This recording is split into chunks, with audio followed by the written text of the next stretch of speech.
¿Qué de cosas han pasado esta semana? Bienvenidos al Cabildo número 4, por donde no pasan cofradías, pero se escuchan todas. Decimos que han pasado muchas cosas a lo largo de la última semana, pero en especial hay que destacar sobremanera, la restauración y la reposición al culto de la Virgen de la Esperanza de Triana en los últimos días, que, bueno, ha sido la noticia, no voy a decir de la semana, probablemente una de las noticias del año en Sevilla. Principalmente porque la hermandad ha quedado muy satisfecha, porque los artistas incluso que rodean al mundo cofrade también han alabado claramente la labor de Pedro Manzano y, por qué no decirlo, la Sevilla Cofrade también está bastante satisfecha. Muy pocas críticas negativas se han escuchado con respecto a esta intervención y es que, lo dicho, la imagen de la Esperanza Triana ha quedado sublime. Además, no solo eso, no solo la reposición al culto, sino que ha habido avances en cuanto a la autoría de la Virgen, no a la autoría en sí, al imaginero en sí, pero sí a la fecha, a la datación, que se han aproximado bastante al siglo XVIII y hay un umbral de tiempo que enseguida hablaremos de eso. ¿Y por qué vamos a hablar de eso? Porque hoy están aquí Ignacio Sánchez Rico, historiador de cabecera de la hermandad, y el restaurador Pedro Manzano, a los que enseguida voy a presentar. Antes de abordar este Cabildo número 4 con ellos dos, recordar que el Cristo de las Almas ha sido elegido como la imagen para presidir el Vía Crucis del Consejo para abrir la próxima Cuaresma, y que La Paz abordará los nuevos bordados de su palio en los próximos meses, después del diseño de Gonzalo Lavarri, que ejecutará el taller de Manolo Solano. Pero como decimos, hoy es día de esperanza de Triana, ¿eh? Hoy es día de abordar todo lo que ha pasado en esa restauración con dos miembros, como decimos, con Ignacio Sánchez Rico y con Pedro Manzano, a los que voy a saludar en breve, pero primero hay que recordar que estamos aquí en este Cabildo número 4 con enviosevilla.com, empresa de mensajería netamente sevillana con más de 25 años de experiencia en el sector del transporte. Si quieres mandar tu papeleta de sitio a La Rinconada, a Roquetas de Mar o a Nairobi, ya sabes que puedes encontrar a enviosevilla.com en la calle Tecnología, edificio Milamar número 26, o llamando al 691 051071. Confía en enviosevilla.com y tu paquete irá de Sevilla para el mundo. Y también con Europcar. Europcar es la empresa líder de alquiler de furgonetas. Están en Sevilla, en el polígono La Negrilla, calle Imprenta 58, o llamando al 602-495-418. Además, puedes encontrar toda la información en su web eurocar.es. Europcar, alquila tu furgo y ponte a rodar. Ahora sí, puesto en marcha este Cabildo número 4. Saludo de una manera especial a Ignacio Sánchez Rico. Le doy muchísimas gracias por estar aquí. Ignacio, ¿qué tal? Muy buenas. Muy buenas tardes a todos. Bienvenido al Cabildo. Muchas gracias. Un programa que está arrancando, pero que esperemos que no sea la primera vez que estás aquí, así que sepas que esta es tu casa. Vale. Está cerquita, lo que comentábamos antes. Y a Pedro Manzano, artista, restaurador de la Esperanza de Triana y de otras muchísimas imágenes en Andalucía. Bienvenido al Cabildo, Pedro. Muy buenas tardes, muchísimas gracias. ¿Todo bien? Todo muy bien. Yo me siento muy satisfecho del resultado obtenido. A nivel personal y a nivel profesional, ¿has encontrado esa satisfacción respaldada por los comentarios de la gente y también de la hermandad, no? Sí, sí, lógicamente a nivel personal, ante todo, y a nivel profesional, pues a través del respaldo que he tenido no solamente de la Junta de Gobierno, sino también de la Comisión de Seguimiento y, en última instancia, y más importante, a través de los hermanos, ¿no?, que la han podido ver ya nuevamente en su lugar habitual, puesto que ya ha estado en todo momento ha estado en la capilla, es decir, no ha salido de allí, el trabajo se ha hecho in situ, ¿no?, en este caso, en una de las dependencias que se habilitaron ex profeso para ello, y nuevamente pues ocupa ya el lugar que le corresponde y está en plenitud de formas y de funciones y bellísimas.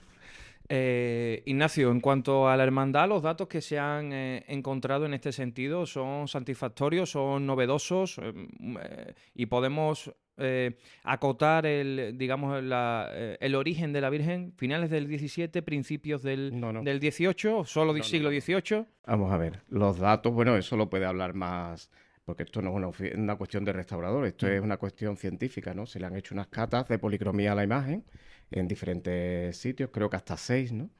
Y una de ellas, la última, que se le ha hecho en la mascarilla, en la parte frontal, es decir, lo que ven los hermanos o los devotos, y esa es la que ha otorgado también y ha confirmado otros datos que habían aparecido por detrás. Había restos de 4 policromías, la más antigua.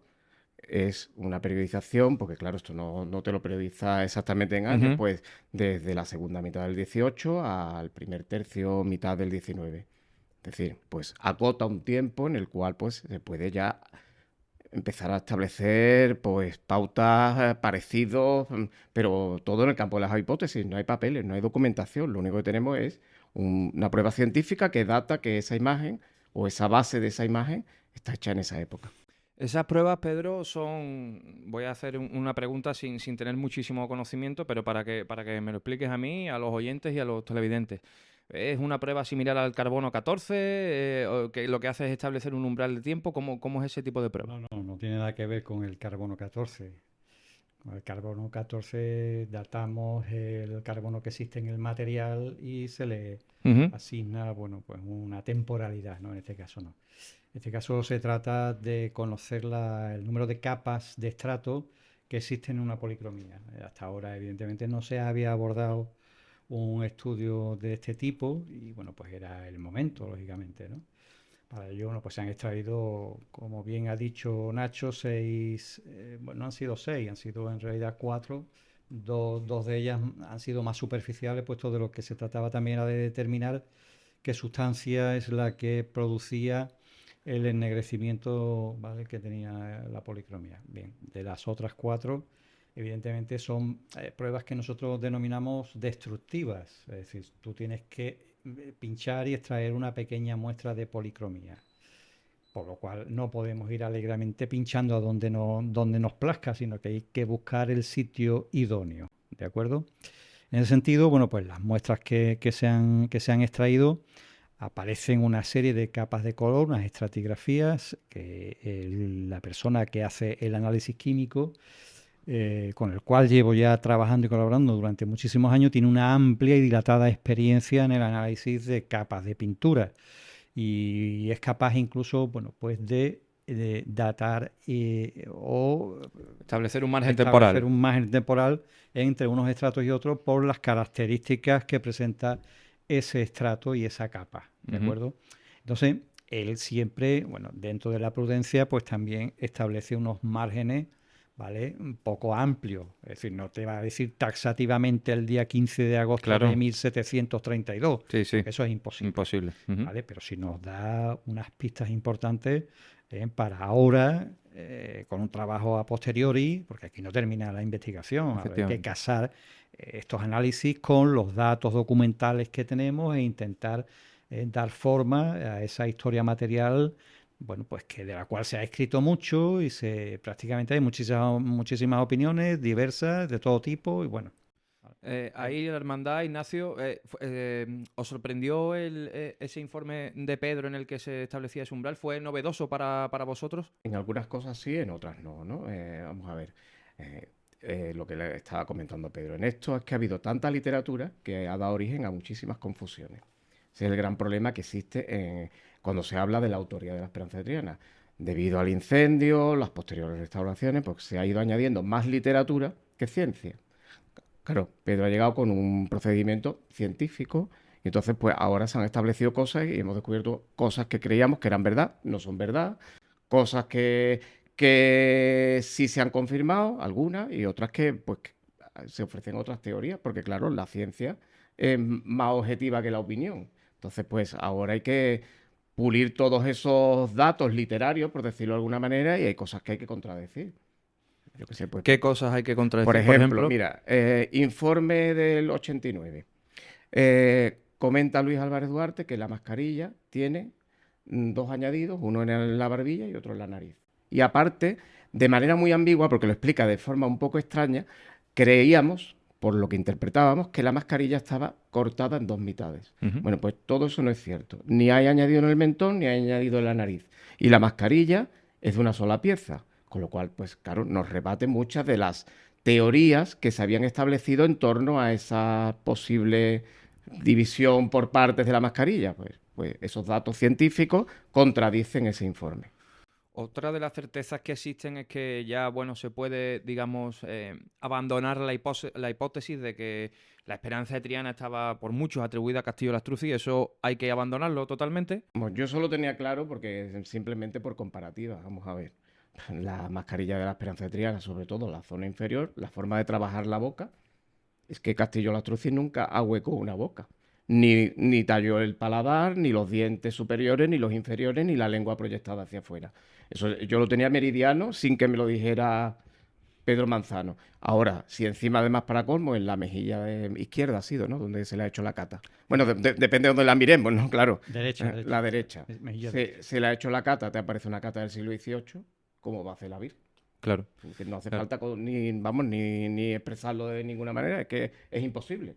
Pedro, más certezas que hayamos encontrado y que has encontrado en esta restauración de la Esperanza de Triana, ¿podemos especificar alguna más de las que ha comentado No, Ignacio? principalmente él hacía alusión antes a una serie de datos que han sido obtenidos a través de la tomografía axial computerizada y de la radiografía digital. La fortuna es que, bueno, hoy día pues es factible hacer este tipo de estudios y lógicamente la información que arrojan son pues extraordinarios, magníficos, ¿no? Si se ha podido conocer estructuralmente la imagen, qué estado de conservación interno tenía, que eso era totalmente también desconocido. Y lo más novedoso, lógicamente, bueno, pues también se ha hecho una identificación de maderas en los distintos bloques a los que hemos podido acceder, pues se han tomado muestras, se han mandado a analizar a LINIA, dependiendo del CSI, el Instituto Nacional de Investigaciones Agrarias, y entonces, bueno, nos determina que toda la muestra de madera, que han sido 5 muestras las que se han enviado, también hay que tener en cuenta, como en pintura son muestras de tipo destructivo, es decir, hay que sacar un pequeño fragmento, tampoco podemos coger aleatoriamente y alegremente. Entonces, de las que hemos podido enviar, analizar, pues determina que todas son de madera de conífera, espino. Es decir, que no se ha metido otra madera distinta que pudiese dar lugar a pensar que esa pieza pues no se corresponde con el origen de la imagen. ¿Vale? Ahora, eso es una hipótesis, tampoco es que... Y bueno, pues lo más novedoso, lógicamente, o lo más llamativo es el conocimiento de las distintas capas de policromía que presenta la imagen y de su posible datación entre finales del XVIII y muy principios del siglo XIX. Abordamos ese tema, Ignacio, porque claro, ahora ya imagino que el trabajo de la hermandad irá un poco centrado en los archivos históricos que tenga, en intentar de alguna manera acercarse a la autoría, ¿no? de la imagen. Sé que es una empresa muy complicada, pero de los imagineros que estaban en esa época en Sevilla trabajando, ¿ahí tenéis algún tipo de hipótesis primaria para intentar... Hipótesis no hay ninguna. Aquí lo que hay es la historiografía, ¿no? La historiografía, Félix González de León, que es contemporáneo a Astorga, es el que le otorgó la autoría de la Virgen. Aunque esto también yo lo pondría en entrecomillados, porque muchas veces a Astorga se le han otorgado autorías que no son así. Por ejemplo, todo el mundo dice que la Virgen del Subterráneo es de Astorga, pero tú observas a la Virgen del Subterráneo y no tiene ningún rasgo morfológico de Astorga. Probablemente lo que haría Astorga es restaurarla, pero es que muchas veces esas restauraciones se otorgaban como autoría. Y Astorga intervino en muchísimas imágenes, sobre todo cambios de ojos de cristal, retallados de cuello. Entonces muchas veces se le atribuían imágenes que realmente lo único que había hecho era una intervención. Eso por un lado. Después ya Bermejo, otro tratadista del 19, pero ya más tardío, en 1882, dice que la Virgen la fecha en 1816, haciéndola coincidir con el estreno de la capilla. Eso es lo que hay en cuanto a historiografía. Después ya están documentadas las intervenciones posteriores, la de un sucesor de Astorga, Gumersindo. Gumersindo, que la restaura a raíz del incendio, que quizás el problema mayor que ha tenido la Virgen ha sido ese incendio, porque después es más fácil rastrear la historia material de la imagen simplemente por comparación fotográfica, no ya así con informes técnicos, sino... Pero es verdad que ahí ese es quizás el suceso más importante. Ya, bueno, todas las intervenciones que he conocido, la de Ordóñez del 13, la de Castillo del 29 y la de Duarte del 89, 1989. En cuanto a hipótesis, pues esto es que ya entramos en el campo de la elucubración, es que esto no tiene ciencia ninguna. Porque primero hay que tener en cuenta que sí que estamos hablando de una imagen que tiene su origen en esa fecha, por lo que nos dicen las pruebas científicas, pero hay que también tener en cuenta el tema del incendio, las posteriores repolicromías, es decir, todo suma. Es una autoría compartida. No se puede establecer una autoría en base a un dato de científico, sino que esto tiene una cantidad de matices importantes. Bueno, pero que estos matices los tienen la mayoría de las imágenes de vestir de la Semana Santa de Sevilla. Casi todas tienen numerosísimas intervenciones. Te estaba contando las de Astorga poniendo ojos de cristal, pues solo tiene un tanto por ciento elevadísimo de la Semana Santa de Sevilla. Eso ya es una intervención, ¿no? Lo mismo. En los últimos años había aparecido el nombre de Juan Bautista Petrone, que había trabajado también con la Hermandad del Valle, tiene también imágenes en Andalucía, incluso en la provincia de Sevilla. ¿Es una posibilidad más que se abre ahora y que toma más fuerza? Hombre, es una posibilidad. Lo que pasa es que es casi contemporáneo a Astorga. Un poquito antes, pero es casi contemporáneo a Astorga. Pero en base a que esto tiene, pues mira, las fotos que hay de la Virgen antes del incendio presentan ciertos rasgos que recuerdan a obras de Petroni. Y también hay que pensar ciertas cosas que tienen relación. La capilla se inaugura en 1816. Nosotros tenemos una imagen atribuida a Petroni, que es mi arma popularmente, que es un humildad y paciencia. Bueno, el humildad y paciencia probablemente serían esas fechas. Pudo intervenir las imágenes. La Virgen del Rosario de Santa Ana, Madre de Dios del Rosario, está atribuida a Petroni. En San Jacinto hay una imagen también de Petroni, que quiero decir que trabajó en ese trabajó en ámbito Triana. trianero, por decirlo de alguna manera. Lo que pasa es que, claro, es más conocido Astorga porque tiene más obras en las cofradías, pero sin embargo Petroni en la provincia de Sevilla, bueno, incluso Cádiz e incluso Málaga, trabajó muchísimo. Tiene muchísimas obras y además cada vez se conocen más. Pedro, ¿esa hipótesis también la contemplas tú como restaurador? No, yo no entro a valorar ese tipo de hipótesis, puesto que la imagen, al estar tan intervenida, encontrar rasgos similares en la morfología de la imagen con la morfología de la obra de Petroni es muy complicado, ¿vale? Sería demasiado aventurado. Demasiado aventurado, sí. Que sobre todo efectivamente. Es decir, por dar nombres alegremente no me parece tampoco serio. Pero Es lo que que hay sí... que tener en cuenta que el incendio modifica algo las facciones de la imagen. Entonces, ya es difícil rastrear ahí, aunque quedan restos, porque ya quedan restos de policromía dispersos por la imagen, pero no creáis que son pocos restos, hay bastantes por los datos que tenemos. Entonces, pues, claro, pero hay evidentes modificaciones. Entonces, hablar de autoría en base a eso, yo creo que es ponerse mucho, vamos, yo no lo haría, desde luego. Y yo tampoco soy experto en escultura. Creo que ahí tendría que decir más, por ejemplo, Pepe Roda, que pertenece a la comisión, una vez que nos sentemos, analicemos, porque ya te digo, esto está todo todavía en proceso. Seguís Porque, trabajando en el tema. claro, la cata de policromía es que llegó 10 días antes de presentarse la Virgen, la cata de policromía frontal. Las anteriores ya estaban hechas, pero esa, claro, esto es un proceso que se manda a un laboratorio, tarda un tiempo, hasta que te traen los resultados y llegó 10 días antes de presentarse la imagen. Pedro, para que lo sepa la gente, ¿en qué se ha diferenciado la restauración del Cristo de las Tres Caídas de hace algunos años con esta de la Esperanza de Triana? Pues yo creo que en poco, es decir, la metodología y el criterio de intervención es el mismo. Es decir, hay una fase previa de estudios a través de imágenes médicas, a través de análisis, y a partir de ahí pues se hace la intervención. El principal problema que presentaba el señor en este caso era el excesivo ennegrecimiento de la policromía, fruto de un producto siliconado que se le aplica en un momento determinado. Evidentemente, si la imagen de la Santísima Virgen también presenta unos problemas similares, hay que pensar que pueden ser fruto también de este mismo producto, como así nos lo ha corroborado el análisis químico de policromía. Por tanto, el planteamiento y el recorrido es muy similar. ¿Cuántas veces te han dado la enhorabuena por la calle? Pues mira, afortunadamente muchísimas veces, porque no es fácil, ¿no?, que llegar al corazón de tanta gente y es de agradecer, ¿no? Es decir, esa persona que te para y te estrecha la mano y te mira a los ojos y te felicita así de esa manera, es una enorme satisfacción, es una enorme satisfacción. A nivel interno, Ignacio, y la hermandad, imagino que la satisfacción plena, como ya habéis comentado, y no sé hasta qué punto también valoráis la aportación científica que va a conllevar la restauración de la Esperanza de Triana en este modo, no solo para la hermandad, sino para Sevilla, ¿no?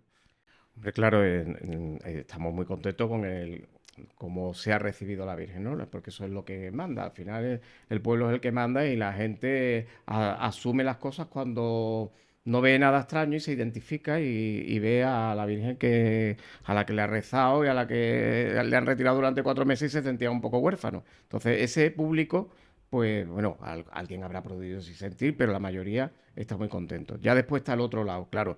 Para nosotros, por lo menos porque a la gente le da igual la autoría, ¿eh? Estamos hablando que esto en el plano científico, historiador, cofrades muy avezados y poco más, porque al pueblo le importa tres leches realmente esta historia que estamos hablando. Va hablando Secundo tu claro opinión. y pronto. Para nosotros, pues sí, sobre todo por tener datos objetivos. Porque, como te decía, como ha habido tanta literatura, está tan emborronada. Bueno, te voy a poner un ejemplo. Cuando surge este tema, que surge en los años 60, con toda la polémica de Illanes Sí. y Castillo y demás, al momento empiezan a hacer publicaciones. Pues si te lees las publicaciones, además que algunas pues con 4 o 5 años de diferencia, encuentras hasta 7 versiones diferentes. Con lo cual, imagínate lo científico que era el tema. Pues claro, eso ha provocado tal cantidad de opinión más que de información que es muy difícil. Pero claro, pues es que hay gente que se pensará que nosotros nos estamos inventando esto. Pero es que no lo podemos inventar, que esto, mire usted, que esto es como si yo le digo al médico que se ha inventado mi análisis de orina. Es que es imposible que se lo pueda inventar, ¿no? Pues es así, pues ya te digo, por lo menos tenemos datos objetivos. No va a significar que sepamos quién ha hecho la Virgen, porque eso creo que no va a aparecer nunca, porque si no ya hubiéramos encontrado documentos, hubiéramos... Pero bueno, ¿qué más da? La ¿Qué más Virgen da? funciona, tiene la devoción que tiene, es una belleza, pues eso es lo que se queda a la gente, ¿no? Que le reza. Mm. Efectivamente. Pedro Manzano, muchísimas gracias por haber acudido a este Cabildo número 4 para hablar bueno, yo creo que de uno de tus grandes trabajos, son muchísimos, pero este en particular yo creo que tiene un peso específico, no solo para ti, sino para la ciudad, ¿no? Porque la Esperanza Triana es una de las grandes devociones de Sevilla. Muchísimas gracias por estar aquí en el Cabildo. Muchísimas gracias a vosotros por contar conmigo y bueno, por este rato que hemos tenido de debate y demás. Ignacio Sánchez Rico, muchísimas gracias. Lo dicho, aquí están las puertas abiertas. Bueno, y a Pedro también, ¿no? Aquí están las puertas abiertas para hablar no solo de la Esperanza Triana, sino de cofradías cuando se tercie. Gracias a vosotros. Enseguida están por aquí José Mari Pinilla y María José Caldero para hablar, pues eso, vamos a repasar precisamente todo el siglo XVIII e intentar hacer un mapa de los imagineros más importantes de ese momento aquí en Sevilla. Ya estamos de vuelta aquí en el Cabildo para seguir avanzando en la restauración de la Esperanza de Triana, en este caso desde otro punto de vista, porque vamos a mostrarles en unos minutos, vamos a intentar hacer una especie de cronología con los autores más importantes que trabajaron en Sevilla en ese siglo XVIII, porque la principal novedad, recuerden, es esa, la Esperanza de Triana. Con esa nueva datación, con esta intervención de Pedro Manzano, está ubicada, al menos en esta restauración, las muestras que se han tomado de su mascarilla están datadas en ese siglo XVIII y vamos a analizarlo con José Mari Pinilla y con María José Caldero y, cómo no, con enviosevilla.com, empresa de mensajería netamente sevillana con más de 25 años de experiencia en el sector del transporte urgente. Si quieres mandar tu papeleta de sitio a cualquier lugar del mundo, puedes encontrar enviosevilla.com en la calle Tecnología, edificio Vilamar número 26 o llamando al 691 051 071. Y también con Europcar, la empresa líder de alquiler de furgonetas. Están en Sevilla, en el polígono La Negrilla, calle Imprenta 58, o llamando al 602-495-418. Además, ya sabes que puedes encontrar toda la información en europcar.es. Europcar, alquila tu furgo y ponte a rodar. Vamos a analizar históricamente ese siglo XVIII con los autores más destacados aquí en Sevilla. José Mari Pinilla, ¿qué tal? Muy buenas. ¿Qué tal? Muy buenas, Ignacio. María José Caldero M, ¿qué tal? Muy buenas. Hola, ¿qué tal, Ignacio? Encantados de estar aquí con vosotros. Creo que la primera parte del programa ha sido bastante ilustrativa por parte de Pedro Manzano y de Ignacio Sánchez Rico. Antes de abordarlo históricamente nosotros, ¿qué os ha parecido la intervención, el resultado de la Esperanza de Triana? Bueno, el resultado de la restauración, estando en las manos de Pedro Manzano, se podría ya saber que iba a ser brillante y efectivamente así se ha constatado. Y si además de devolver la imagen en un estado de conservación excelente, se han conseguido averiguar datos sobre su, no al menos su autoría, pero sí la fecha acotada, finales del 18, principios del 19, pues doble motivo para la satisfacción.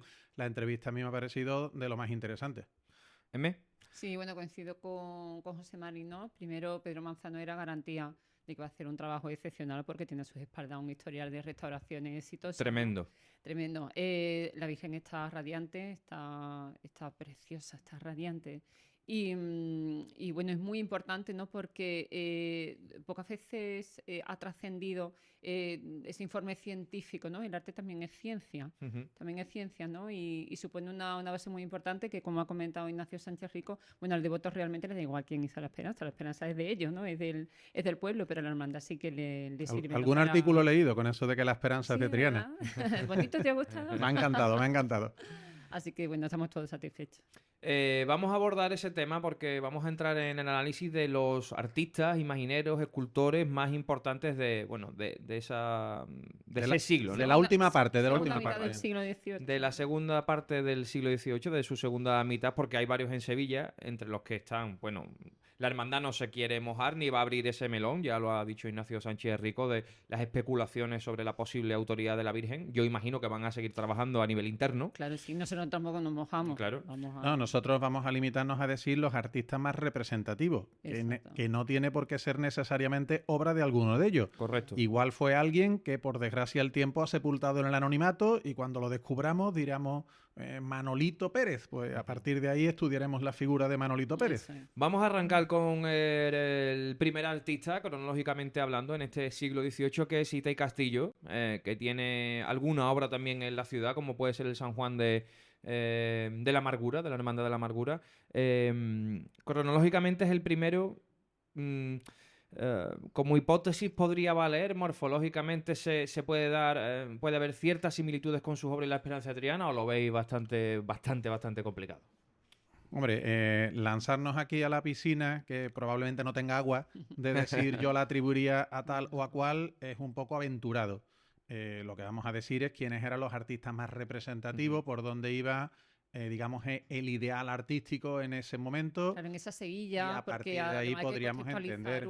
un poquito, porque Sí. ellos que han acotado, ¿no? Esa segunda mitad del siglo XVIII, principios del XIX, tenemos que incidir que en Sevilla la tradición barroca, aunque el barroco se centra fundamentalmente en el siglo XVII, pero el siglo XVIII todavía hay una herencia muy importante del barroco, que además se fusiona con el neoclásico que está llegando en el siglo XVIII, ¿no? Entonces, bueno, pues son autores que son como puente entre ese último barroco, que lo personaliza más Hita y Castillo, que sí es como uno de los últimos exponentes del último barroco, ¿no?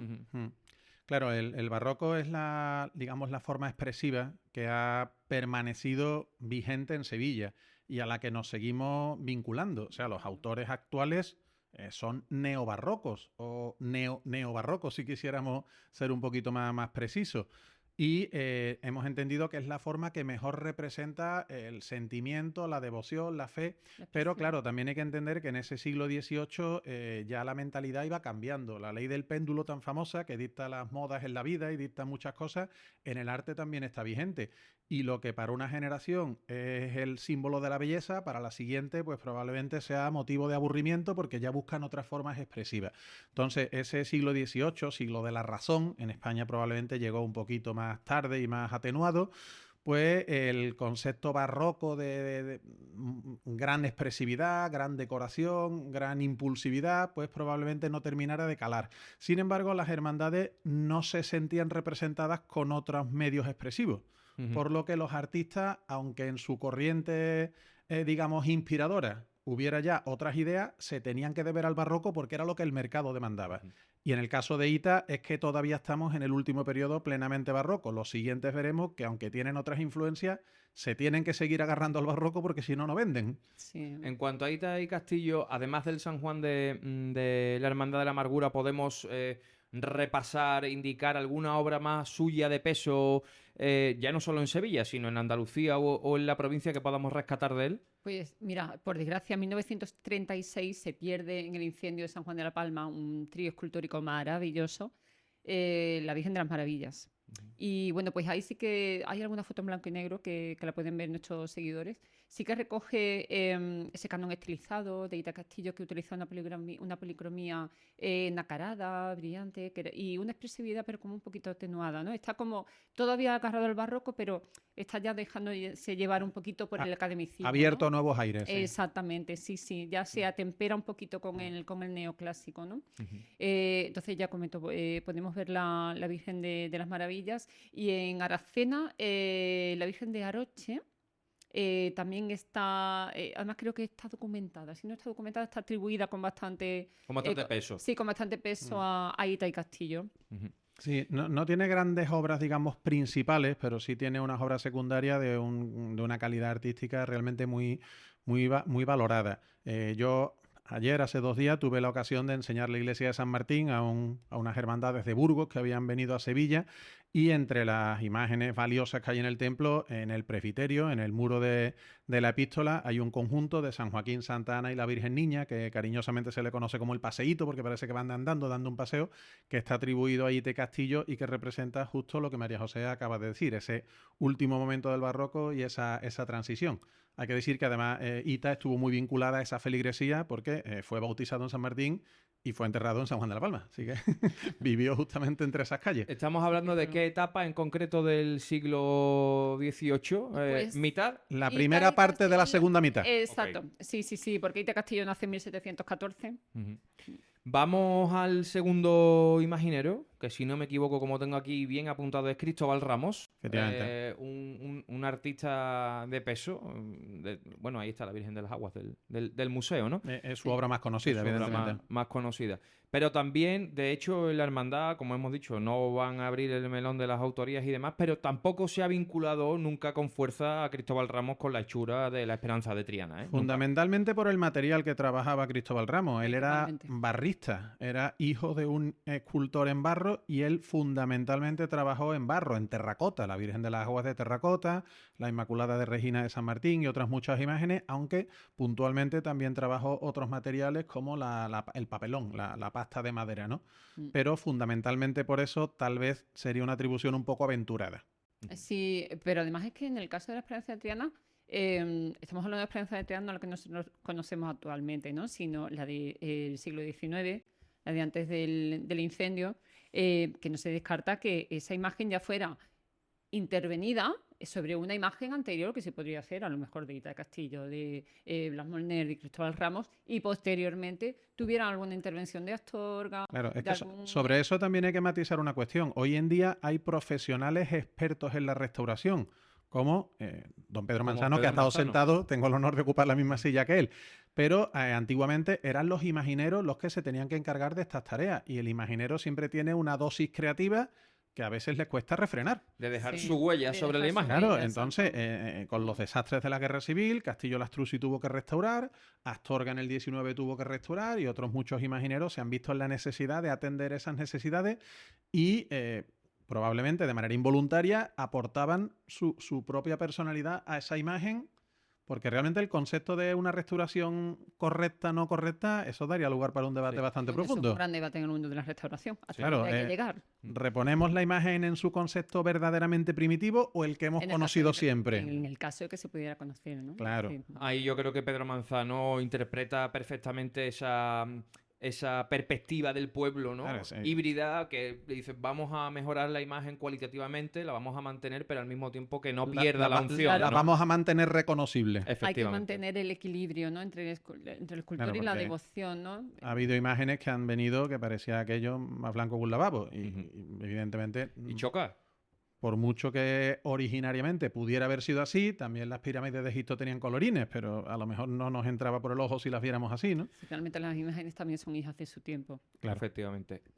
Una de las certezas que se ha encontrado en la restauración de la Esperanza de Triana, al hilo de lo que había comentado M, de que pudiera ser, claro, no se sabe el origen. Se sabe que hay una policromía del siglo XVIII, pero no sabemos si esa policromía corresponde a una talla anterior o posterior, o a una intervención de quién sabe qué imaginero, ¿no? Hay simplemente un dato vinculado a una época. Efectivamente. No sabemos más nada. Lo que se sabe también que se ha descubierto en esta restauración es que las manos no son de Castillo y que son más antiguas. Es decir, otro dato y otra certeza que yo creo que invita a abrir el abanico de posibilidades en torno a la esperanza de Triana, ¿no? Lo que está claro es que parece que Castillo, obviamente, intervendría la imagen, a lo Y- mejor. Y así lo dejó Él reflejado en su anota libro. Mascarilla y manos. Lo que Mascarilla pasa y es mano, creo que eran le- 500 pesetas.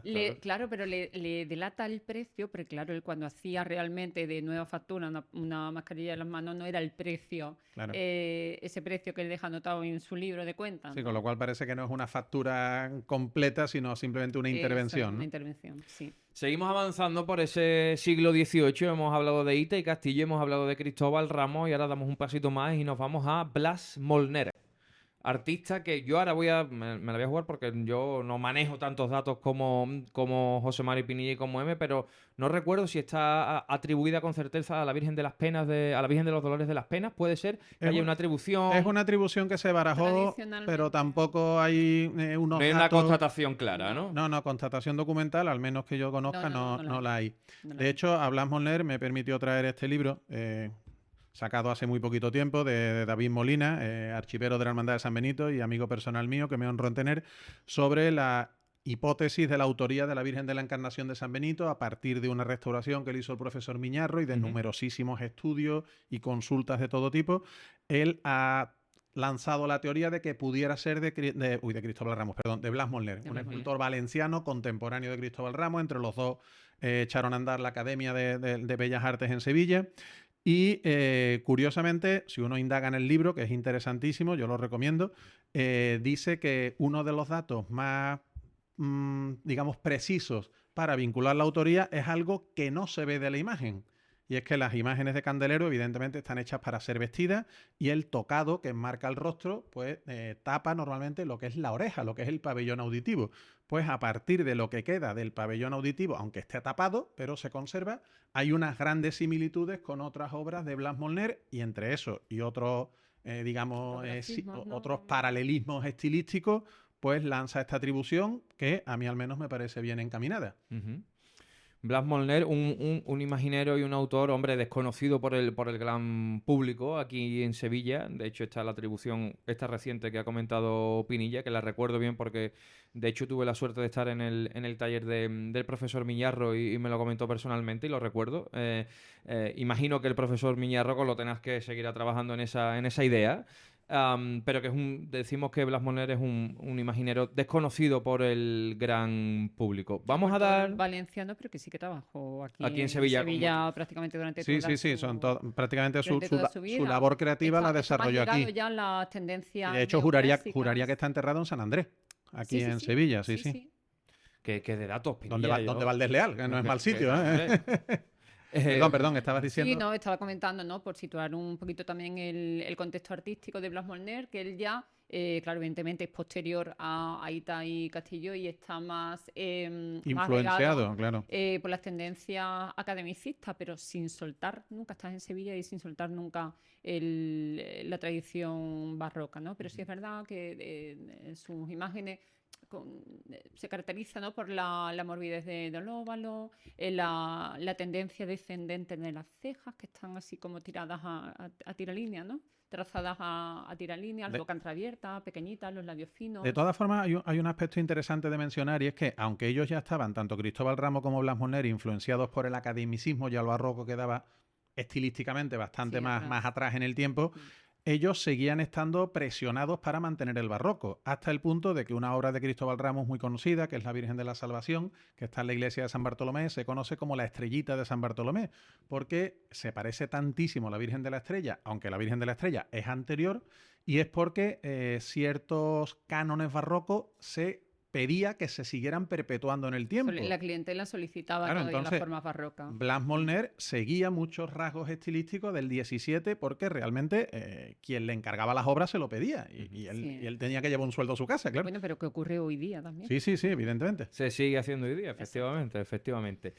Avanzamos un poquito más en ese siglo XVIII y nos vamos a uno de los autores que lo hemos comentado en este primer bloque con Ignacio Sánchez Rico y con Pedro Manzano, una línea o una tendencia conferencia sobre la autoría de la Esperanza Triana que se lanzó, si no recuerdo mal, en el año 2018. Creo que salieron los primeros artículos sobre este autor, Juan Sí. Bautista Petrones, que tiene, bueno, para los cofrades de a pie, las Marías, ¿no? Del misterio del Nazareno de la del Cruz al Valle. Hombre. El Señor con la cruz al hombro del Valle, efectivamente. Del Valle, y es un autor genovés afincado en Sevilla que trabajó bastante aquí en la ciudad, también en la provincia, y que, bueno, ha sido una de las líneas, digamos, más modernas de atribución de la Esperanza Triana, aunque, como decimos, sin ningún peso documental, ¿no? No hay nada, ¿no? Sí, es un autor puente entre finales del 18 y principios del 19, en el que ya el barroco pues prácticamente apenas se atiza.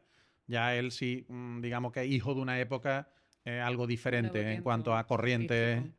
estilísticas. Sí, es muy... Bueno, él viene de Génova, un escultor genovés que llega a Sevilla con 10 añitos y se forma con un compatriota suyo que trabaja mucho entre Cádiz y Málaga, ¿no? Lo ha comentado Ujú. Sánchez Rico. Y fijaos qué curioso porque, bueno, él empieza como fraile en los capuchinos y, bueno, se da cuenta que aquella no es su vida y se casa con una nieta de Cayetano da Costa. Exacto. Cayetano da Costa, retablista maravilloso, Ma- escultor. Maestro portugués, vamos, para del- situarnos rápidamente, el retablo mayor del Salvador. O la Estatua de la Fama de la ya con eso universidad, está dicho, del efectivamente. rectorado, ¿no? Entonces aúna la tradición escultórica genovesa con esa influencia también del abuelo de su mujer, Cayetano de Acosta. Sí, que era el canto Eh, de cisne del barroco, prácticamente, era el último. Sí, el leitmotiv, es que es un leitmotiv que no nos ha abandonado nunca, ¿no?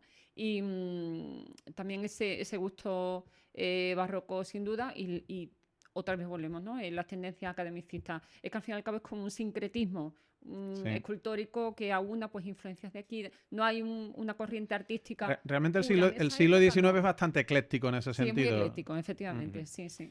Vamos con el último autor, que tradicionalmente ha sido, bueno, el que la mayoría de autores a lo largo del siglo XX, o gran parte de ellos, ¿no? Habían atribuido como autor e imaginero creador de la Esperanza de Triana, que es Juan de Astorga.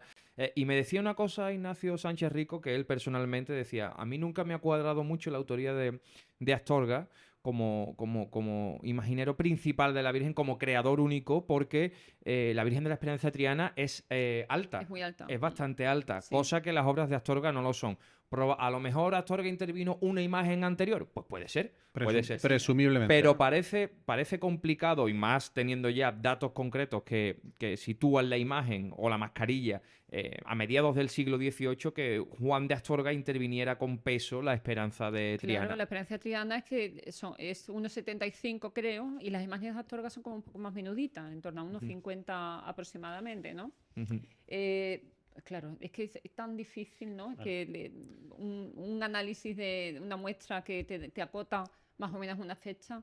No, y que además Juan de Astorga, si tenemos que la policromía está datada científicamente en el siglo XVIII, es que tendría que haber hecho la imagen con 15 años. ¿Correcto? Entonces, o fue muy precoz o probablemente fuera más una intervención suya más que la propia autoría a partir del bloque de madera, para Sí. entendernos, ¿no? Ujú. Y retomamos el argumento que utilizamos antes, que restauradores como tal no había y los propios imagineros eran los que recreaban con mayor o menor fortuna las imágenes que caían en sus manos por el encargo de las diferentes hermandades. Ujú. Sí. Vamos Bueno, al... Sí, comenta. no, nada, que dando el contexto, Astorga ya estamos hablando de un escultor que ya sí que tiene en puerta el romanticismo, ¿no? Se está alejando de la... Para que lo entiendas un poquito, vamos a hacer una mínima clase de historia del arte. El barroco es expresión, es Fuerza, el potencia. fuerza, potencia. El neoclásico es un movimiento rupturista, con una técnica formal muy depurada, pero Algo más frío. frío, efectivamente. Y el romanticismo no pierde esa técnica formal y muy depurada al neoclásico, pero ya le aporta un toque de sensualidad, Sí. una belleza muy elegante, eclesiástica, ¿no? Si pensamos en las imágenes de Astorga, ¿no? La Virgen de la Angustia, la Trinidad, Ujú. En fin, la de Capuchino. La Dolorosa que Capuchino, me San parece Ildefonso, maravillosa, sí. San Ildefonso, efectivamente, pues tienen ese aura, ¿no? De esa sensualidad muy propia del romanticismo. Ujú. Muy importante esta restauración de Pedro Manzano porque nos está dando para hablar de todas estas cosas aquí en este Cabildo. Y vamos a terminar el programa con un par de preguntas que os voy a hacer. Espero que seáis directos y que resumáis bien vuestra respuesta, como siempre hacéis. Pero me gusta hablar de estas cosas porque creo que para el gran público es importante, ¿no? Nos creemos que lo más antiguo es más valioso. ¿Habría que empezar a reflexionar sobre ello para que el gran público lo sepa? Esa es una idea que normalmente se ha dado por buena. Si mi imagen es más antigua es que tiene más valor. Y no necesariamente. Porque en el siglo XVII había imagineros buenos y malos y en el siglo XX ha habido imagineros buenos y malos, por distanciarlo mucho en el tiempo. Imagineros buenos que han hecho obras menos buenas. También no tenían todos sus días inspirados. Exacto. Entonces, ese es un debate que normalmente suele subyacer. Igual que, no sé, nos vanagloriamos porque mi hermandad tenga 5 años más que la de aquella. Bueno, no sé, sí, probablemente sí, pero puede que esté un poco vacío de contenido. Y en cuanto a calidad artística, me parece un debate vacuo, ¿no? Sí, de todas formas, es cierto que lo que se hizo hace 3, 4 siglos está envuelto como un aura de misticismo, ¿no? A lo mejor lo que se hace hoy en día, dentro de 3 siglos, pues esas generaciones venideras pues también la envolverán en ese aura de misterio, ¿no? No necesariamente... Ligado a ese debate está el de ¿tengo que sustituir una imagen porque quiero hacer una nueva y quito esta de en medio? No necesariamente. Pero el hecho de que todo lo antiguo sea mejor que lo actual también está, a modo de entender, injustificado. Segunda cuestión, restauraciones. Lo ideal sería ir a intentar recuperar y recuperar y traer la imagen original si tenemos la oportunidad. O mantener un híbrido en mejoramos la calidad, mejoramos la conservación de la talla y al mismo tiempo que el pueblo, la gente no pierda la conexión con la imagen. ¿no? Bueno, eso en el mundo de la restauración hay un gran debate porque de hecho hay distintas escuelas, ¿no? Cesare Brandi, la teoría del restauro, pues aboga porque hay que conservar la pátina en el tiempo. Después hay escuelas británicas que dicen que no, que hay que llegar hasta el original, ¿no? Si lo aplicamos al mundo de la imaginería procesional nuestra, yo no soy restauradora. Yo creo que lo han explicado antes ellos perfectamente, ¿no? Es muy difícil, pero hay que quedarse en ese equilibrio entre la limpieza, evidentemente, Claro. Pero conservar también el paso del... Yo voy a del poner el tiempo. ejemplo de una imagen extremadamente devota para Sevilla, como es el Señor del Gran Poder. Si devolvemos al Señor del Gran Poder a su rostro fino y liso, como tiene, por ejemplo, el Nazareno de la Rambla, que es también de Juan de Mesa y es prácticamente contemporáneo, nadie lo reconocería. Pero si lo dejamos negro como estaba hace 15 años, pues tampoco nos gustaría. Entonces, es Además que lo ese pierdes, difícil ¿no? equilibrio. Que también entra Por ejemplo, hablo de tu Cristo de la Conversión Correcto. de la Hermandad de Montserrat. Si le quitamos los ojos de De cristal cristal. que se le pusieron en el 19, pues tal vez no lo reconociéramos. Ujú. Y a lo mejor todas las personas que le han rezado, ellos, sus padres y sus abuelos, pues se sentirían un poco, no sé, despistados, ¿no? Ujú. Sí. Bueno, José Mari Pinilla, muchísimas gracias por haber estado aquí con nosotros en este Cabildo número 4. Nada, ha sido un placer. Extraordinarios datos como siempre. Muy bien. Hay una cosita que quería haber dicho que no viene Adelante. al hilo de esto, pero que teníamos que haber mencionado a modo de curiosidad. Y es que en los últimos años del siglo XIX, antes de que la Hermandad de la Esperanza Triana retomase su actividad y cogiera ya el auge y la fuerza que mantiene a día de hoy, desde la Revolución Gloriosa de 1868, las imágenes quedaron en San Jacinto un poco olvidadas, digamos, y pasó algo que hoy en día sería impensable. Y es que la Hermandad del Cachorro permutó su virgen por la Esperanza de Triana, que procesionó como Virgen del Patrocinio durante unos cuantos años. Y hay incluso alguna foto bastante curiosa de aquello que, insisto, que hoy en día pues ni nos lo plantearíamos, Impensable. claro. Fíjate. María José Caldero, muchísimas gracias. Gracias a Sapiencia vosotros por máxima. Extraordinario papel en el día de hoy. Yo aprendo con vosotros, ¿eh? A mí me gusta estar aquí, ¿eh? Todos Nosotros aprendemos. te vamos a hacer un examen a final de curso, pero Oh. sepa. Pues entre eso, el Papu Gómez, William José, no voy a llegar, ¿eh? Sí, no, porque No, Ignacio sí ha llega, estado sí. pluriempleado últimamente. Nada, sí, sí sí. llega. Extraordinario. Bueno, ya lo saben, este ha sido... Las redes sociales. Efectivamente, ahí ha estado el gran Quique, siempre en la técnica recordándomelo. Que se suscriban al canal nuestro de YouTube, en iVoox. En breve vamos a estar en Spotify. Estén atentos a nuestras redes sociales, tanto en Instagram como en Facebook como en Twitter, y ya lo saben. este Cabildo sigue avanzando. La semana que viene con más contenidos. Hoy creo que ha sido un gusto poder hablar de la restauración de la Esperanza de Triana. Ya lo que queda es el Cabildo número 5. Si quieren estar atentos a todos, en los primeros a las 6, los jueves, en iVoox y en YouTube. Y ya saben que permanentemente tienes ahí los canales para visitarlos. Un saludo y que pases una buena semana.